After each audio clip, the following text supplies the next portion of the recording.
Good morning and Jai Hind. This is Manoj Sharma. Once again welcome to my channel Mathematical Garden. Class 10th maths का हम 6 chapter पढ़ रहे थे, triangles जो कि है। आज का जो हमारा टॉपिक है बेसिक प्रोपोर्शनलिटी थ्योरम या Thales theorem.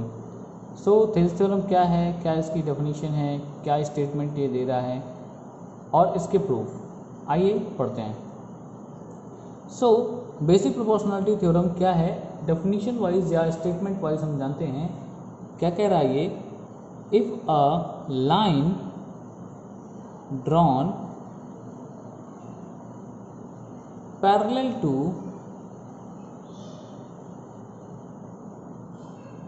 one side of a triangle,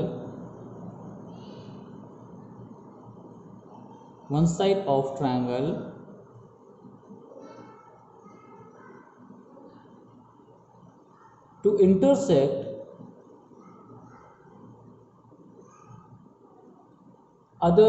the other two sides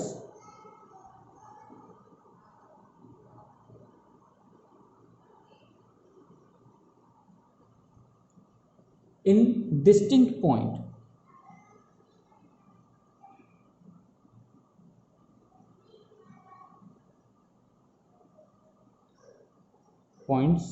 the other two sides are divided, the other two sides are divided in the same ratio,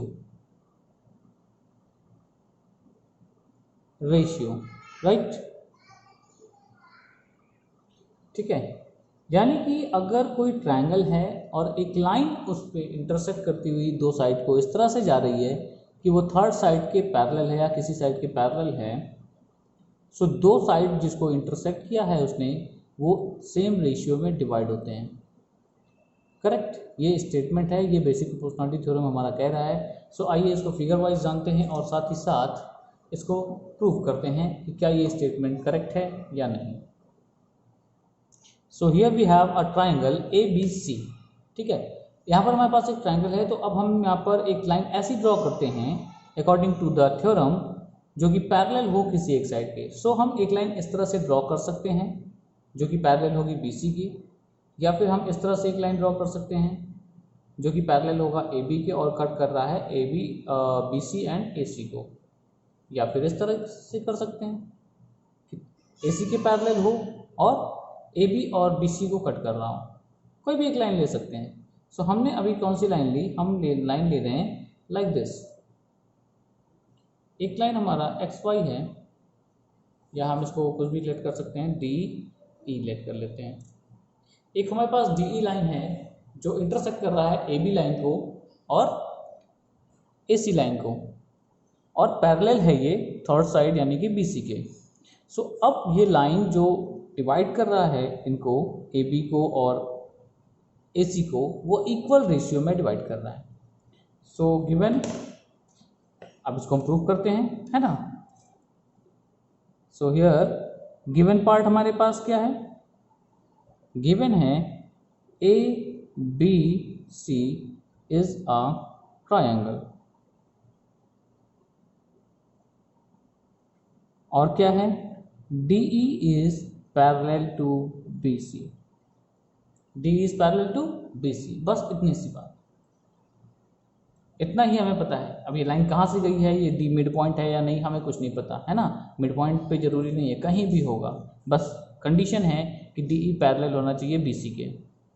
okay, so to prove, यानी हमें prove क्या करना है, हमें prove करना है AD upon DB is equal to AE upon EC। ये ratios equal है, हमें ये प्रूव करना है। सो स्टार्ट करते हैं कंस्ट्रक्शन। सबसे पहले हमारा कंस्ट्रक्शन होगा। सो कंस्ट्रक्शन कुछ करते हैं और हम इसको डिफरेंट पेन से कर लेते हैं, लाइक इससे कर लेते हैं, ठीक है। और ग्रीन यहाँ पर है। ऑलराइट, आप एक काम करिए, इस ई पॉइंट से ए डी पर एक परपेंडिकुलर ले लीजिए। परपेंडिकुलर कहाँ बनेगा, चलो मान लेते हैं यहाँ बन रहा है ना। एक लाइन हमारा परपेंडिकुलर यहाँ पर और एक परपेंडिकुलर लाइन इस पर, समथिंग लाइक दिस। और साथ ही साथ हम ज्वाइन कर लेते हैं DC को और BE को।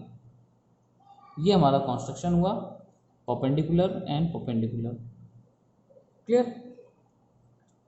इनको कुछ नाम दे देते हैं, इनको नाम दे देते हैं X और Y।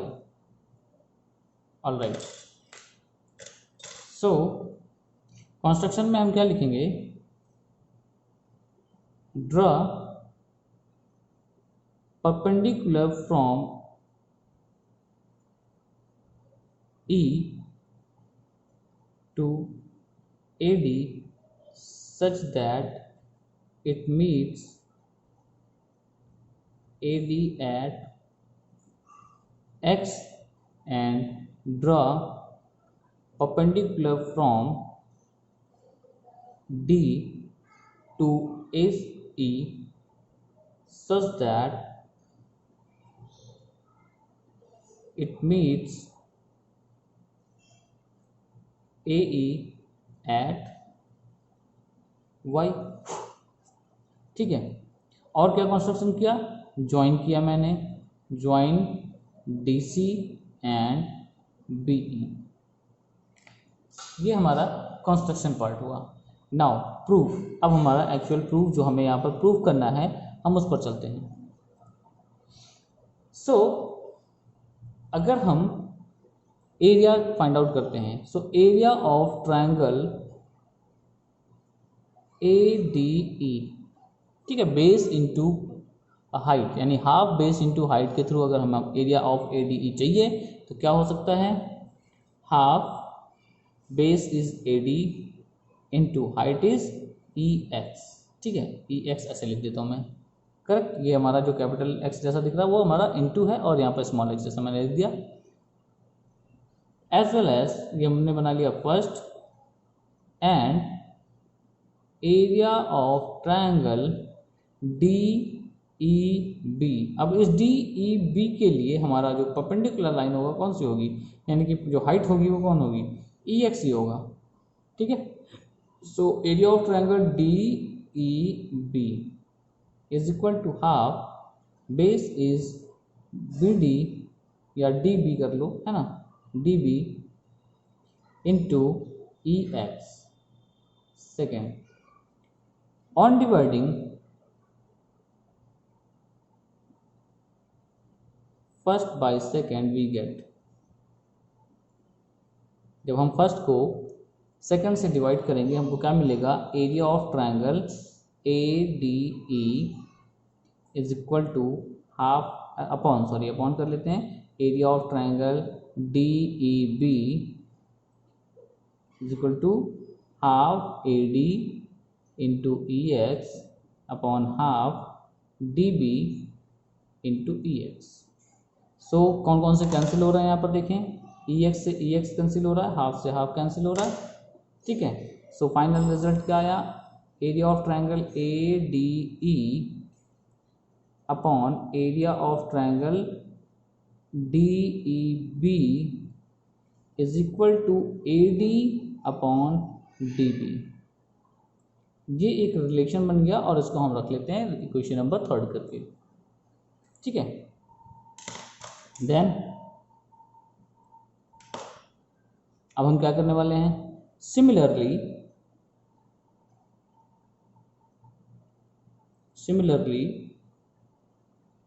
अगर हम area of triangle ADE upon area of triangle ADE के साथ मैं लूँ area of triangle EDC, triangle EDC, तो वो क्या बनेगा, हाफ बेस इधर का ले रहा हूँ इस बार, तो AE और हाइट क्या हो जाएगी DY, साथ ही साथ हाफ EDC के लिए बेस हो जाएगा EC और इसकी भी हाइट क्या हो जाएगी इस ट्रायंगल के लिए, ऑब्ट्यूज एंगल ट्रायंगल है तो यहाँ पर dy, और इसमें भी जब सिंप्लीफिकेशन होगा तो dy कैंसिल हो जाएंगे और ये बचेगा। ठीक है, क्या बचेगा, area of triangle ADE upon area of triangle EDC is equal to AE upon EC। Correct, ये स्टेटमेंट हमारे पास आ गए। अब इसको हम थर्ड फोर्थ इक्वेशन नहीं बना रहे हैं, अभी थोड़ा सा हमें चेंज करना है, और वो क्या करना है ध्यान से देखें। Since triangle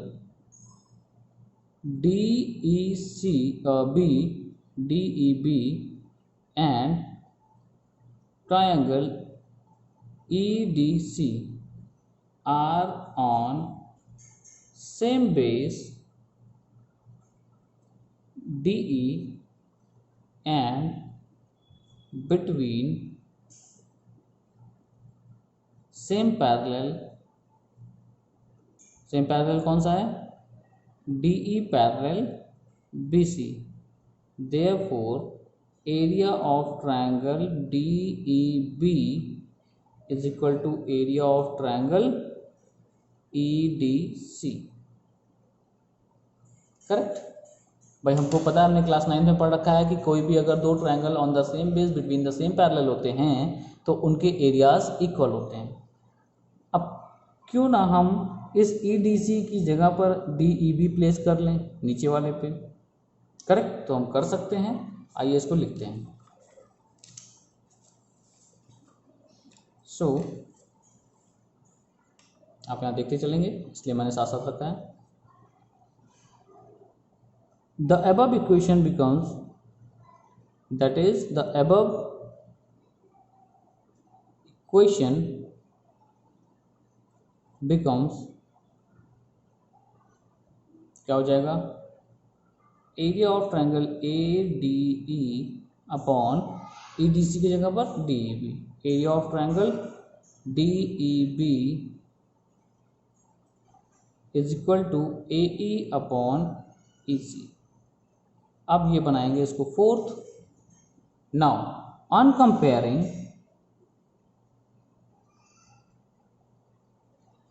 equation third and fourth we get, क्या मिलने वाला है हमें, देखिए। अब आप इक्वेशन थर्ड देखिए और इक्वेशन फोर्थ देखिए, दोनों पास पास में ही यहाँ पर।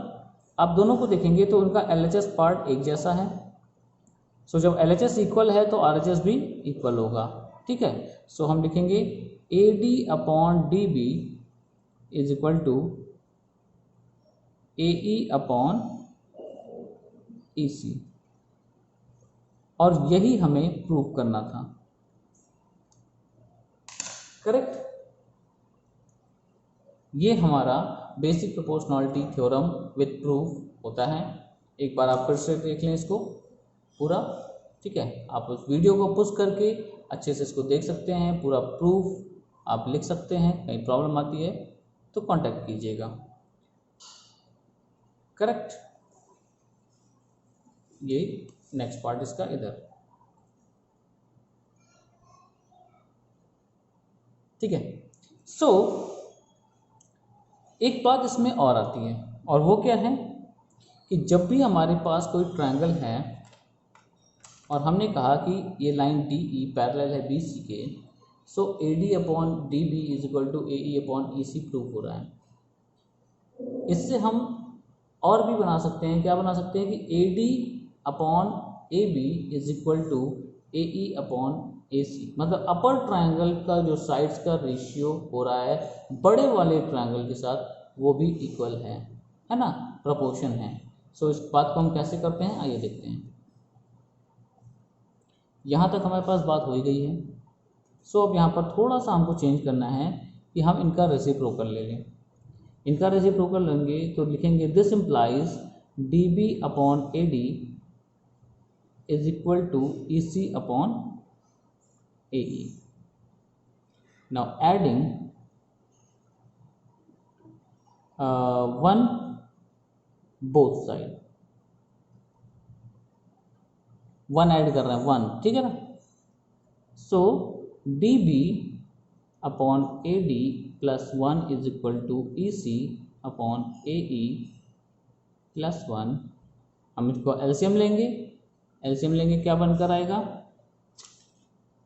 एलसीएम लेंगे तो बनकर आएगा D B plus A D upon A D is equal to E C plus A E upon A E.